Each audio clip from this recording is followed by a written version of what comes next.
متعلق نرم گوشہ نہیں ہونا چاہیے، نہ ہم ان کی مجالس اور محافل کو سجانے کے لیے اور ان کو چار چاند لگانے کے لیے ان کے پاس جائیں، نہیں، بلکہ ہمارے کردار سے، ہماری گفتار سے، ہر لحاظ سے ہمیں کفر کی مخالفت کرنی چاہیے۔ بعض لوگ صلح کلیت کے قائل ہوتے ہیں، وہ کہتے ہیں کہ جو کچھ جو کر رہا ہے اس کو کرنے دیجیے، ہمیں کسی سے کیا لگے۔ اس حوالے سے اس آدمی کے ایمان اگر کسی پیمانے کے ساتھ اپنے ایمان کو ناپے تو اس سے پتہ چل جائے گا کہ اس کے ایمان کی کیفیت کیا ہے۔ تو جب کفر سے نفرت ہے تو پھر جو علامات کفر ہیں ہمیں ان سے بھی نفرت کرنی چاہیے۔ جو کفار کا عقیدہ ہے اور جو اللہ کے ساتھ کسی کو شریک ٹھہراتے ہیں، ہمیں پھر ان لوگوں سے بھی دوری اختیار کرنی چاہیے۔ یہ ایمان کا تقاضا ہے۔ اور سامعین محترم، 25 دسمبر کے لحاظ سے کرسمس کی تیاریاں عروج پر ہے، اور ہمارے کئی مسلمان جو ہے وہ عیسائیوں کے ساتھ جا کر ہمدردی کا اظہار کرتے ہیں اور ان کے پروگراموں کے اندر شرکت کرتے ہیں۔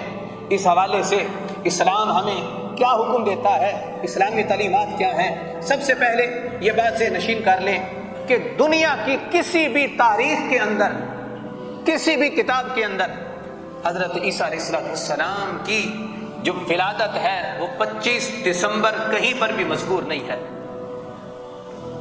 حضرت عیسیٰ علیہ السلام کی ولادت کے کئی صدیوں کے بعد عیسائیوں نے اپنی مرضی سے اس دن کی تعیین کی ہے، اور وہ اپنی مرضی سے 25 دسمبر کو حضرت عیسیٰ علیہ السلام کا یوم ولادت مناتے ہیں۔ اگر کوئی دین ہے تو وہ دین اسلام ہے، اگر کوئی عقیدہ درست ہے تو وہ عقیدہ توحید ہے جس کا درس اسلام دے رہا ہے۔ تو پھر جب اللہ رب الجلال نے ہمیں اسلام عطا فرما دیا تو پھر ہمیں ان کے آگے پیچھے گھومنے کی کیا ضرورت ہے؟ تو اس حوالے سے آخر کے اندر بالکل میں آخری بات عرض کر کے اس کے بعد میں اپنی بات کو سمیٹ رہا ہوں کہ یہ جو ہم کفار کے تہواروں کے اندر شرکت کرتے ہیں یا ہم ان کو اچھا جانتے ہیں، اس حوالے سے شرعی احکام کیا ہے؟ سامعین محترم، سب سے پہلے ہیپی کرسمس ہم جسے کہتے ہیں، اس کا مطلب ہوتا ہے کہ تمہیں مبارک ہو، اور مبارک کا مطلب یہ ہوتا ہے کہ اللہ تمہیں برکت دے۔ اور ایک مومن کافر کو کیسے کہہ سکتا ہے کہ اللہ تمہیں برکت دے؟ تو اس حوالے سے سب سے پہلے اپنے آپ کو ہمیں درست کرنا ہوگا۔ ہمیں کوئی ضرورت نہیں ہے ان کی گود میں جا کر بیٹھنے کی۔ ایک مومن کی قیمت، میں نے ایک مرتبہ روایت بیان کی تھی، روئے زمین کے جتنے کافر ہیں، روئے زمین کی تمام دولت سے بڑھ کر اللہ کی بارگاہ میں ایک غریب مومن کی شان سب سے زیادہ ہے۔ تو پھر ہمیں کیا ضرورت ہے ان کی گود میں بیٹھنے کی؟ تو اس حوالے سے سامعین محترم، ہاں، چونکہ ہم اللہ کے تمام نبیوں کو ماننے والے ہیں اور کسی بھی اللہ کے نبی کی تعریف کرنا، ان کی شان کو بیان کرنے میں کوئی حرج نہیں ہے، لیکن چونکہ جو عیسائی ہیں وہ عقیدہ تثلیث رکھتے ہیں، یعنی اللہ کو بھی وہ خدا کہتے ہیں اور حضرت عیسیٰ علیہ السلام کو اللہ کا شریک اور بیٹا کہتے ہیں، اور جبریل علیہ السلام کو بھی الہ کہتے ہیں۔ تو چونکہ آپ کو اپنے اس عقیدے پر خوشیاں منا رہے ہیں، تو لہٰذا جو ان کے ساتھ شریک ہوتا ہے تو کیا مطلب ہے؟ وہ ان کی خوشیوں کو، ان کے عقیدوں کو جائز سمجھ کر ان کے ساتھ شامل ہو رہا ہے۔ تو جو ان کے ساتھ شامل ہو رہا ہے اور ان کے اس تہوار کو جائز مان رہا ہے، وہ آدمی دائرہ اسلام سے خارج ہو جاتا ہے۔ اس لحاظ سے کفار کو محض ان کے جتنے بھی تہوار ہیں ان کو برا جان کر بھی اگر کوئی انہیں مبارکباد دیتا ہے تو وہ حرام کا ارتکاب کر رہا ہے۔ جب ان کو برا جانتا ہو پھر بھی مبارکباد دیتا ہے تو وہ حرام کام کا ارتکاب کر رہا ہے، لیکن اگر ان کے تہواروں کو جائز سمجھ کر پھر انہیں مبارکباد دے رہا ہے تو وہ کفر کا ارتکاب کر رہا ہے۔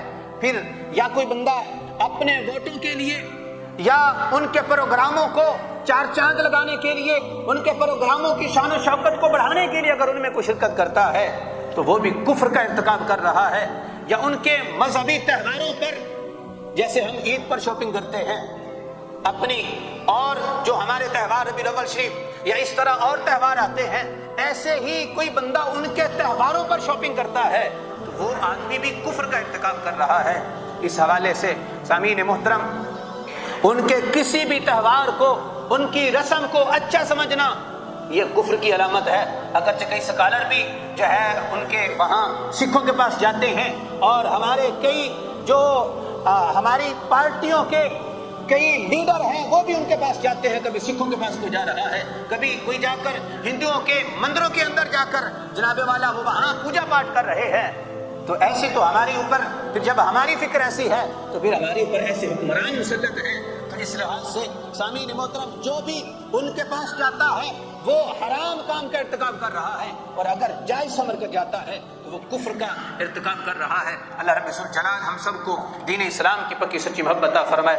وآخر دعوانا الحمدللہ رب العالمین۔ سبيل الدموع سبيل مريح، تنهدى يا صاحي كي تستريح، وبث الدعاء الخفي الصريح يسعك الفضاء